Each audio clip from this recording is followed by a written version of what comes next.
Hi everyone, this is Yash Vasant and here's a special video for all BNI members because it is that special time of the year again. You know, every 6 months in BNI, which I think is one of the greatest aspects of BNI, we hand over our leadership teams.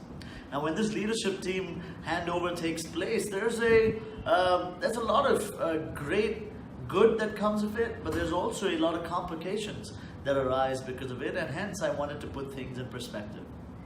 You know, I don't know if many of us play chess. I've loved the game since I was a child and absolutely adore the way the game works. But even if you did play a lot of chess, you understand how the game works. To me, the handing over of the leadership team is somewhat like handing over an ongoing game of chess. So imagine you started playing a game of chess. You know, you've played it for a few moves, you've developed your pawns, you've opened up some lines for your queen, your rook's open or not. You know what you were strategizing, you know where you wanted to go, and you got to the point of your mid-game when you had to stand up from your chair, move out, and have someone else take your seat.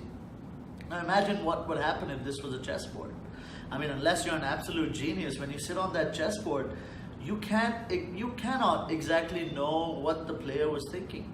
You cannot know why he had developed a certain piece at a certain place. You don't know what his end game was. You don't know what the opponent's end game was or mid game was.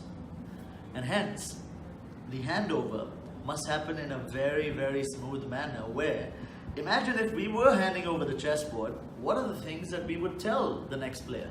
Well, we would tell them why we had done certain things when we started, why we had taken certain moves given the nature of the opponent, why we had moved certain pieces, and what our end game was.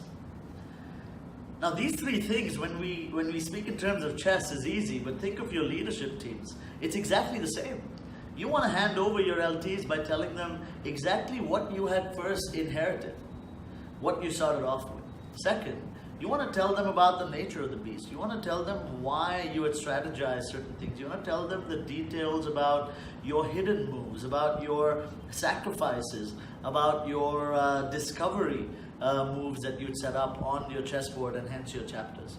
And finally, you want to tell them what your end game was. Not just what your end game was, but how what you have already done has built up to that end game and what needs to be done now. You know, as a great leader, I keep saying this, it's our task to build legacy. A great leader is not one that is great when he is in power. A great leader is one that is great when he is no longer in power. So what's going to be a legacy? How easy are we going to make it for someone else to come on and play that game of chess for us? So think about this and ensure that you are able to communicate and pass on this information in the best possible manners to your extraordinary, again, leadership that is going to be taking charge of your chapters.